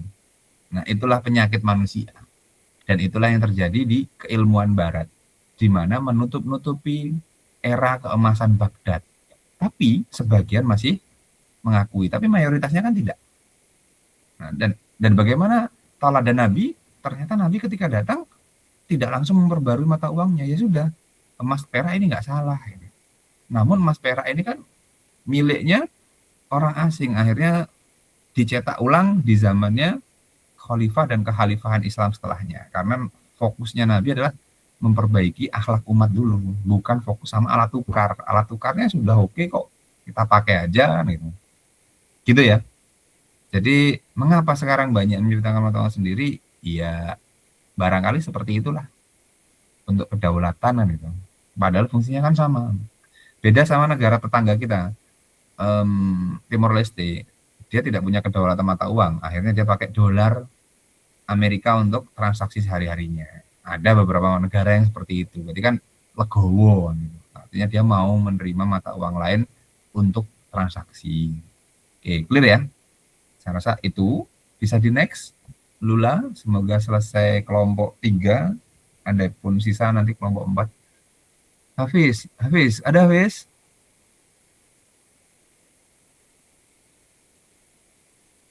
Oke, ada Hafiz. Ini maksudmu jika diterapkan kembali ya, Hafiz ya? Iya benar Pak, jika diterapkan kembali. Hafiz ya. Kok hubungannya dengan krisis ekonomi apa, Hafiz ya? Maksudmu gimana, Hafiz? Kamu pengen bertanya apa ini? Soalnya kan tadi kemarin itu dibahas soal pro kontranya Pak ya. Jadi kalau misalnya gold standard ini diterapkan, kontranya itu karena dia tidak rigid Pak gold standard ini. Jadi nggak bisa buat mungkin kayak untuk menstimulus ekonomi. Jadi ketika kalau dengan uang fiat money yang tidak ada gold standardnya kan, ketika katakanlah suatu krisis terjadi, maka kan dari pihak pemerintahnya atau dari bank sentral itu bisa menstimulus dengan cara memasukkan lebih banyak likuiditas ke masyarakat. Oke, paham. Gini, cara berpikir itu udah cara berpikir yang salah, Fis. Kalau menurut saya, kenapa? Manusia itu sudah, kita yang ada di ruangan ini sudah apa ya? Sudah cenderung terpaku pada ini namanya ini. Nah, ini. Terpaku pada ini. Oh, ini tuh menyelesaikan semua masalah. Oke.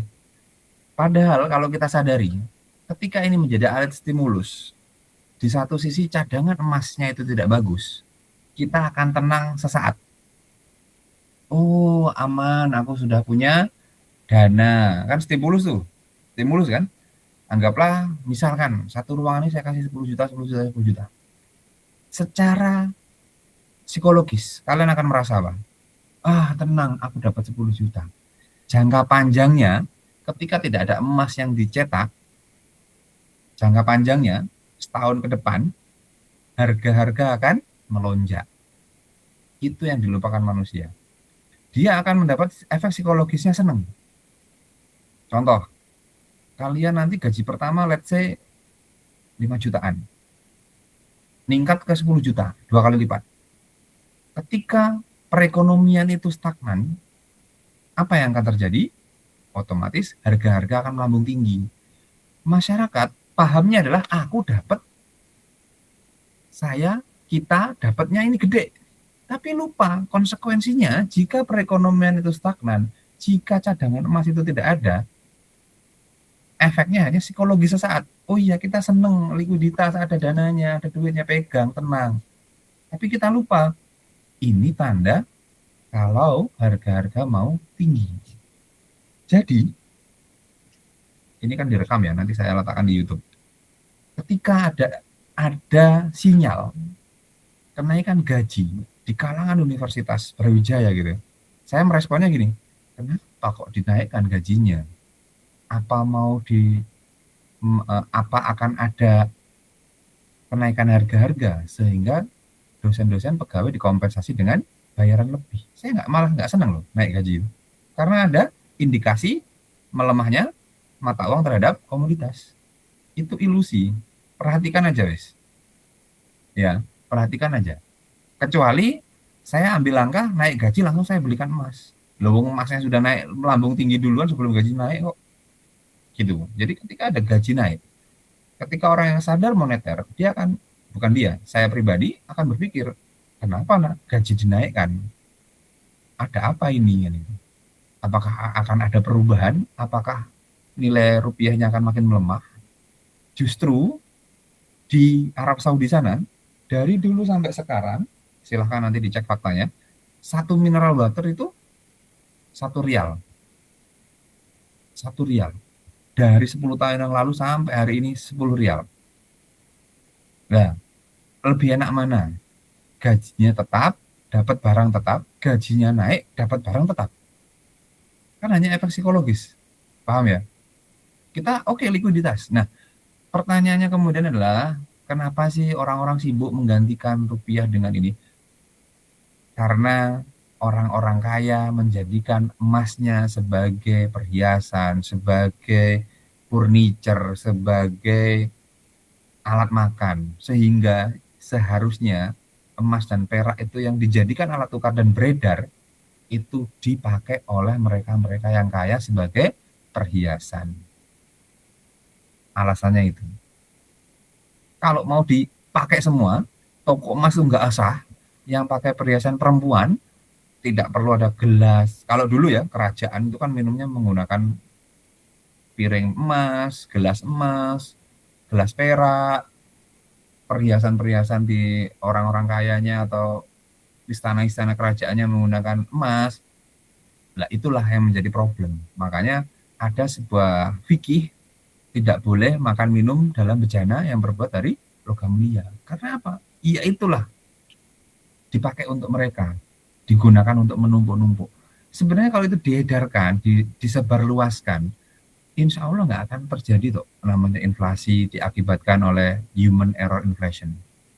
Yang ada adalah ya memang cadangan makanannya atau cadangan bahan bakunya itu menurun sehingga harus dikompensasi dengan harga yang lebih tinggi. Oke, sehingga kalau kamu masih terjebak dalam ekspansi moneter dengan monetari, secara hitung-hitungan rupiah dia naik. Tapi secara apa istilahnya? Purchasing power parity, bahasa agak kerennya ya. Daya beli sebuah mata uang, nanti kalian pelajari di international finance atau di moneter-moneter yang lain, bahasa kata kuncinya adalah ketik aja purchasing power parity atau kemampuan daya beli sebuah mata uang terhadap komoditas yang di negara itu atau di negara internasional. Oke, gitu ya. Jadi likuiditas oke naik, nggak apa-apa, nggak masalah. Itu kan asumsi atau apa bahasanya ya, pandangan-pandangan pakar yang mencoba mempengaruhi kita. Dan salahnya adalah kita mudah terpengaruh. Padahal ketika kita mengacu kepada surat jika datang informasi dari orang fasik, maka telaalah dulu. Insya Allah tidak akan terjebak. Jadi itulah masalahnya. Oke ya. Saya rasa itu. Jadi krisis ini terjadi karena sistemnya yang bermasalah atau error. Kalau saya memandangnya seperti itu, nanti akan saya berikan beberapa video-video tentang money illusion, kemudian sudah belum ya? Sudah saya share belum ya? Nanti Lula tolong diingatkan ya. Saya janjikan money illusion, the biggest scam in human history, kemudian yang kemarin sudah saya share satu, where does money come from, bagaimana sih sejarahnya pertukaran atau berkembangnya alat tukar yang ada di dunia ini supaya kita menjadi pembelajaran gitu ya, Hafiz. Oh, udah jam 9. Ayo, lanjut Lula. Semoga cukup. Sana. Maaf ya, karena ini berada di momen-momen menjelang Lebaran. Dia ada dia? Ada. Mohon maaf ya, ada gangguan. Jika prinsip moneter, bagaimana peran bank? Ini utuh dia, ada dia. Dia utuh ini maksudmu yang sistemik atau yang parsial?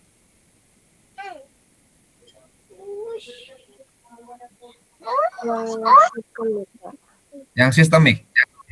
Oke. Kalau sistemik, benar yang sistemik dia ya.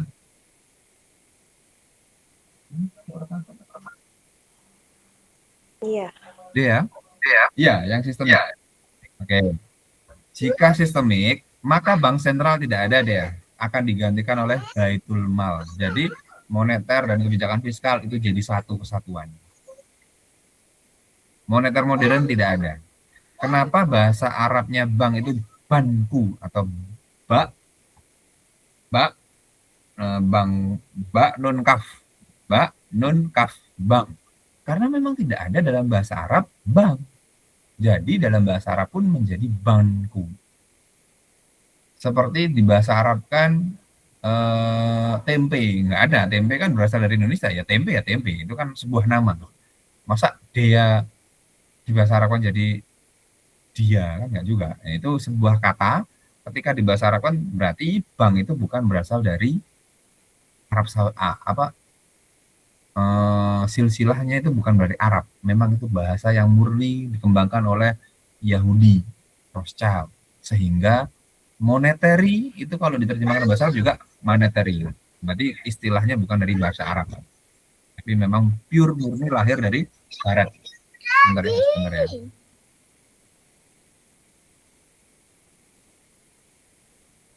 Bentar ya, mohon maaf ada gangguan. Oke, itu ya dia ya. Jadi bagaimana perannya ya tidak ada perannya. Akan melebur jadi satu dengan Baitul Mal namanya. Karena memang bank itu identik dengan suku bunga, identik dengan riba. Coba aja nanti dicek kronologi terbentuknya bank, sejarahnya bagaimana. Ya, saya sepakat sama ini ya, ilustrasinya kelompok 1. Ketika induknya itu seperti itu, diislamisasi bagaimanapun ya tidak akan mau menghilangkan suku bunga itu. Pasti akan benchmarking, terus benchmarking. Nah, ke depan bagaimana? Wallahu alam shawab. Karena semakin ke sini, kalau saya boleh cerita, bank itu fungsinya apa sih? Sebagai lalu lintas keuangan kan yang paling utama. Apakah lalu lintas keuangan apa financial intermediary? Kalau saya sih melihatnya fungsi bank itu sebagai lalu lintas keuangan, alat pembayaran. Nah, itu sudah mulai banyak digantikan oleh financial teknologi. Dan saya rasa kalian sudah tidak terlalu terikat dengan bank, bahkan meletakkan dananya di ShopeePay, GoPay, OVO, dan lain sebagainya. Berarti kan peran bank menjadi tergeser. Oke ya.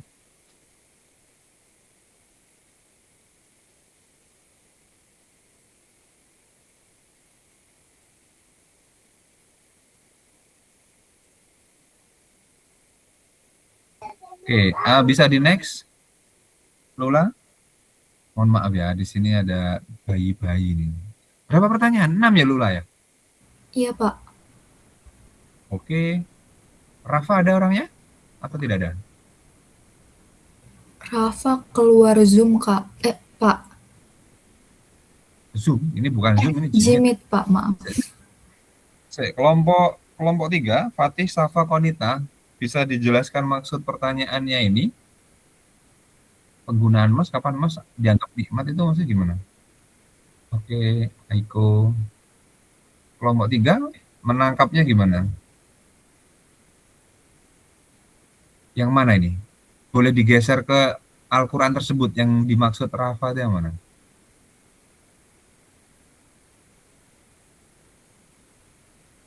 Yang mana itu?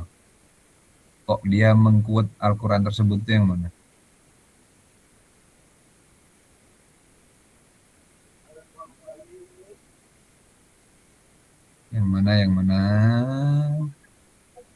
Yang mana? Ini. Oke, terus kok dia bertanya tentang standar nikmat sama apa tadi? Lanjut. Ini loh. Nah,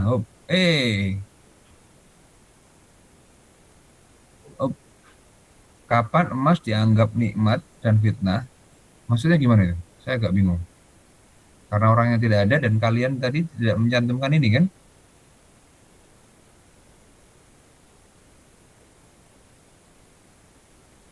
Gimana? Ada yang bisa menjelaskan kelompok 3 yang mendapat pertanyaannya? Izin masuk, Pak. Mungkin Iya, dari pemahaman saya pribadi mengenai pertanyaan ini, tadi kan dijelaskan bahwa yang kalau penggunaan emas dan perak ini sebagai standar nilai disebutkan dalam beberapa ayat Al-Quran dan disebutkan ayat-ayatnya. Nah, mungkin maksud dari pertanyaan Rafa ini adalah penggunaan emas ini kapan dianggapnya kapan kita bisa menggunakan emas ini secara di kategorinya halal ya, maksudnya diperbolehkan atau menjadi fitnah atau menjadi haram untuk kita gitu, atau bisa dibilang sebagai ujian bagi umat manusia. Mungkin dari pemahaman saya seperti itu. Oke, ya udah, karena Rafanya tidak ada, nanti kita keep dulu pas di kelas ya, kita tanyakan maksudnya. Cuman yang saya mau tanggapi adalah gini. Ada 2 jenis ujian bagi orang yang memiliki emas dan tidak emas. Ujian miskin dan ujian kaya kan itu. Kaya itu identik dengan memiliki harta. Harta identik juga dengan pemilikan terhadap emas, walaupun tidak semua orang berharta itu hartanya dalam bentuk emas, gitu ya. Jadi intinya ketika dua-duanya ujian gitu, dan dua-duanya fitnah, baik di saat kaya maupun saat miskin. Semuanya ujian, semuanya fitnah. Kenapa? Kan ada tuh sebuah ayat yang mengatakan sesungguhnya anakmu, istrimu, hartamu itu fitnah, ada. Kemudian itu namanya fitnah harta. Ada juga fitnah wanita, fitnah keluarga, macam-macam. Kemudian dan semuanya ujian. Kenapa dibilang ujian? Banyak orang yang lulus ujian miskin, tapi sedikit yang lulus ujian kekayaan. Itu makanya disebut ujian dua-duanya. Kemudian konsep nikmat itu ada yang nikmat di dunia dan nikmat di akhirat. Ada yang nikmat yang melenakan artinya membuat kita lupa ibadah. Ada nikmat yang membuat kita semakin beribadah. Jadi konsepnya banyak nanti ya. Nah, di kelas kalau tidak salah saya sudah pernah sampaikan ada beberapa macam nikmat dan kita itu terlalu fokus pada nikmat yang tampak dan kita kurang fokus pada nikmat yang kurang tampak. Nanti kalau belum di kelas sebelah sudah sih, kelas ini saya lupa sudah atau belum, nanti coba ditagih di kelas saja ya, tentang nikmat yang jarang diperhatikan, yaitu nikmat yang mengejar kita atau nikmat yang jarang diperhatikan. Itu nanti kita bahas di kelas saja supaya lebih gamblang ya tentang hal ini, karena emas bisa menjadi sebuah nikmat, bisa menjadi fitnah, bisa menjadi ujian. Jadi tergantung kapan kejadiannya dan bagaimana menyikapinya. Itu aja sih sementara ini ya. Nanti kita tanyakan ke Rafa. Next, coba Lula. Akila, ada Akila di sini? Sakit, Bapak. Sakit. Oke, coba saya pahami dulu. Jika tidak perlu konfirmasi, dijawab sesuai pemahaman aja. Stabil, mendorong ulama sebagai martabat. Bagaimana caranya Islam Oke, ini berarti pertanyaannya bagaimana caranya Islam? Dia bertanya kepada Islam. Nah, ini tanyanya ke siapa ini kan gitu. Oke. Bagaimana caranya jika yang sistemik harusnya kita menggunakan kembali apa yang sudah digunakan oleh umat-umat terdahulu, yaitu menggunakan mata uang itu. Ada yang mempunyai ide, ini bukan saya jawab melalui Islam ya, ada yang ingin menghidupkan kembali dengan cara apa? Mengadopsi teknologi blockchain, bukan kripto. Teknologi blockchain diproduksi berdasarkan algoritma dan kesesuaian dengan jumlah cadangan emas. Itu ada ide seperti itu. Saya belum mengikuti perkembangannya. Kemudian ada juga ide mengembalikan seperti zaman Bretton Woods, di mana pencetakannya berdasarkan cadangan yang ada. Tapi sejarah mengatakan kecurangan manusia itu niscaya terjadi. Kecurangan dalam arti mencetak tanpa adanya cadangan itu dikhawatirkan terjadi kembali. Berarti seperti apa? Ada sebuah hadis, nanti silahkan diketik, ditanyakan, dicari di Google maupun AI, kata kuncinya adalah, saya coba cari aja ya, biar gamblang hadisnya, daripada nanti kalian paste matan hadisnya untuk dicari. Sebentar, saya browsing dulu, sebentar saja. Oke, boleh ke 6 ya, sambil saya cari matan hadisnya.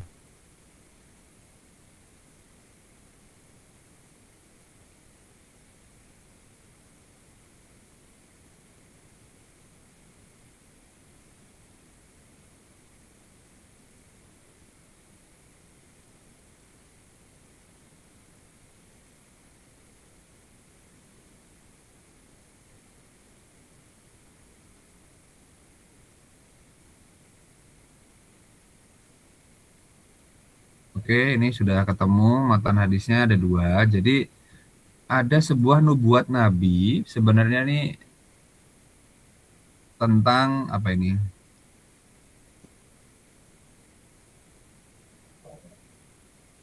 Ya'ti 'alan nasi zamanan man lam yakun ma'ahu abyad wala asfar lam yatahana bil aish. Itu tentang, ini sebenarnya hadis tentang apa ya? Tentang hari kiamat sebenarnya. Akan datang suatu masa di mana tidak akan berharga lagi kecuali yang putih dan yang kuning. Ya'ti 'alan nas. Bentar, satu lagi matan hadisnya itu silakan nanti dicari aja nanti di ininya ya. Oke, itu silahkan di copy matan hadisnya untuk dijadikan pencarian. Ya'ti 'alana zamanun la yubali. Oke, itu terkait ternyata di akhir zaman itu akan diprediksi orang-orang itu tidak akan bisa menghidupkan agama kecuali dengan emas dan perak. Itu menjelang kiamat. Apakah kita akan kembali ke sana? Dan saya melihat ini ya, mengikuti pergerakan logam mulia, orang-orang itu sekarang sedang mengalihkan asetnya ke perak. Karena emas sudah terlalu mahal, mereka beralih ke perak. Ya, jika makin teredukasi, makin paham, makin terbuka wawasannya, ada juga yang bilang perunggu dan chopper. Chopper itu apa ya? Tembaga. Nah, saya bercanda kepada orang itu gitu. Loh, perak udah ini toh, sudah mulai langka ya. Kok sampai orang-orang beralih ke tembaga? Loh, kalau itu berarti kabel-kabel itu bisa dibongkarin nanti. Guyonan saya gitu. Karena isinya kabel kan tembaga. Apakah sudah akan beralih ke sana, atau beralih ke kuningan, atau beralih ke tembaga, apa istilahnya satu lagi itu perunggu. Nah, kenapa? Karena zaman dahulu untuk transaksi yang mahal-mahal itu menggunakan dinar, yang agak murah menggunakan perak, kemudian di bawahnya lagi menggunakan nukut. Nukut itu berupa logam yang serupa dengan perunggu. Jadi transaksi misalkan laptop zaman dahulu ini ya, unta itu menggunakan dinar, ayam itu menggunakan satuannya perak, kemudian Pak kalau bumbu-bumbu dapur yang lebih murah itu bagaimana? Itu menggunakan logam yang lebih bawah lagi. Mohon maaf ya ada gangguan lagi. Terus ini terakhir, semoga setelah ini kita bisa cukupkan kelasnya. Ali Mahri, ada Ali? Hadir, Pak. Banyak negara yang jauh lebih rentan akan krisis. Apakah sekiranya terdapat alternatif? Gini, sistem ekonomi konvensional atau kapitalis itu adalah motornya, bahan bakarnya adalah fiat money. Olinya itu adalah suku bunga. Analoginya gitu. Jadi kalau kendaraannya, jadi untuk menggerakkan sistem kapitalis ini diperlukan pelumas dan bahan bakar. Apa itu? Fiat dan suku bunga. Mengaku sistemnya kapitalis tidak menggunakan suku bunga sama fiat itu ibarat kendaraan yang nggak bisa bergerak. Jadi kenapa ada fiat? Kenapa ada suku bunga? Itu paketnya memang. Jadi dosanya kuadrat guys. Gitu. Kalau zaman dulu kan hanya riba aja, hanya transaksi secara mikro aja. Sistemnya mata uang emas. Ketika ayat riba turun, itu sistemnya menggunakan dinar dirham. Menggunakan perak dan emas. Ya. Zaman itu. Silahkan nanti dicari atau enggak ada konten kreator yang menggunakan AI menggambarkan sistem keuangan di zaman dahulu adalah emas dan perak. Emas dan perak di dalamnya ada riba. Ribanya itu hanya level mikro. Lah sekarang sistemnya didukung dengan bahan bakar yang ribawi. Berarti kan ribanya sudah kuadrat. Ada juga nubuat Nabi yang mengatakan itu akan datang suatu masa di mana orang yang ingin terhindar dari riba pun masih kecipratan debu riba. Gitu. Itu contoh hadis akhir zaman. Nanti cari aja. Jika kalian ingin melunakkan atau melembutkan hati, sering-seringlah mengingat kematian. Tapi kalau ngeri dengan kematian ya cari-cari hadis-hadis yang berkaitan dengan kiamat. Kan kiamat dengan kematian itu kan mirip ya. Kiamat kecil sama kiamat besar. Kiamat subro dan kubro. Oke. Apakah sekiranya terdapat alternatif yang dapat digunakan untuk menjaga stabilitas nilai tukar selain emas? Apa ya jawaban saya? Alternatifnya ya itu tadi sih. Dulu tuh Umar pernah ingin mengganti kulit, tapi kekhawatirannya nanti populasi unta kan habis. Jadi satu-satunya logam yang memang coba nanti dikaji ya, dicari, yang tidak karatan dan disukai manusia, jumlahnya melimpah, ya ini, gitu Li.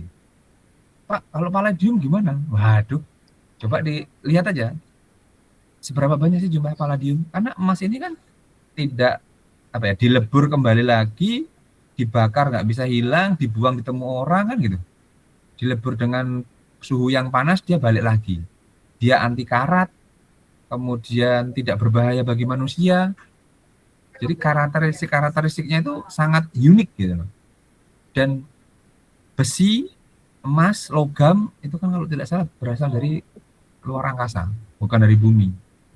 Kalau penggambarannya. Jadi jikalau alternatif yang lain itu tetap menggunakan emas, tapi tadi ya ada yang berpandangan menggunakan teknologi blockchain, ada yang berpandangan kembali lagi bagaimana ketika istilahnya kertas itu di backup, tapi kan sejarahnya sudah pernah terjadi kecurangan ya, sehingga ya mau tidak mau kita harus kembali lagi ke situ. Ya itu ya. Dan kendala terbesarnya memang satu. Mereka yang zaman dahulu kita kenal korun itu menumpuk-numpuknya emas, hari ini mungkin tumpuk-tumpuknya aset. Bisa aset emas, bisa aset yang lain. Tapi kan itu memang sudah sejarahnya akan terulang terus. Jadi pintar-pintar kita mensiasati. Atau coba dicek zaman di mana Umar bin Abdul Aziz berkuasa, itu gimana kondisi emasnya, bagaimana kondisi orang-orang kayanya, apakah orang-orang kayanya itu beriman semua atau ada sistem tertentu yang mengatur supaya emas tidak ditimbun. Seperti itu ya Lia. Jadi saya belum memikirkan alternatif lain karena sepemahaman saya ketika mempelajari Islam itu ya sudah sami'na wa ata'na gitu aja. Jika sami'na gua pikir-pikir dulu baru ata'na ya sudah silahkan saja. Tapi kalau saya lebih kepada sami'na ata'na, kenapa ya seperti itu? Supaya bisa memahami fenomena, supaya bisa menjawab jika ada yang bertanya, kan itu aja. Mencari apa ya hikmahnya, apa ya ininya. Oke, itu ya yang bisa saya sampaikan. Dan karena makin banyak bidang-bidang sains yang mencoba membuktikan, contohnya nih, sebelum kita akhiri, dulu di zaman Nabi ada sebuah hadis ketika ada lalat itu dicelupkan airnya diteliti, temuan terbaru scientific journal dan risetnya ilmiah, ternyata dalam hewan lalat itu ada patogen membawa penyakit dan penawar. Tapi masalahnya adalah tidak tahu mana lalat yang mengandung racun, apakah sayap kiri apa sayap kanan, dan mana yang mengandung obat. Dan itu sudah terbukti secara ilmiah. Artinya adalah meskipun diteliti dengan metode ilmiah, ternyata kebenaran Islam itu terbukti. Begitu juga dengan hal-hal yang remeh-temeh lainnya. Nah, apalagi di bidang ekonomi, harusnya perlu kita ungkap, perlu kita viralkan kembali. Bahasa kekiniannya adalah bagaimana, ada solusi lain nggak? Nah, jika tidak ada solusi lain, ya sudah kita gunakan aja, kita ikuti aja aturannya. Jika perlu dibuat simulasi, jika emas ini diedarkan lagi, tidak ada orang kaya yang menggunakan emas sebagai perhiasan, tapi sebagai alat tukar, cukup nggak sih emas itu? Dan kondisinya stabil apa tidak? Karena apa? Manusia kan memang cenderung mengumpul-ngumpulkan harta, itu yang menjadi problem kita. Diselesaikan dengan apa ya? Saya rasa tidak cukup dengan moneter, harusnya ada kebijakan lain yang memaksa manusia supaya tidak menimbun-nimbun harta, apalagi berupa emas, karena kegunaannya harusnya sebagai alat transaksi atau alat tukar tadi. Oke, karena jika dikumpulkan boleh, tapi ada batasan nisabnya, kan gitu. Oke, saya rasa itu ya Ali ya untuk pertemuan kita hari ini, dan nanti saya tunggu Lula untuk rekapnya, silahkan dicek keterangannya dan sebagainya. Kita akhiri, subhanakallahumma wa bihamdika, asyhadu an la ilaha illa anta, astaghfiruka wa atubu ilaik. Akhirul kalam, bila taufiq hidayah. Assalamualaikum warahmatullahi wabarakatuh. Waalaikumsalam. Waalaikumsalam warahmatullahi wabarakatuh. Terima kasih, Pak. Baik.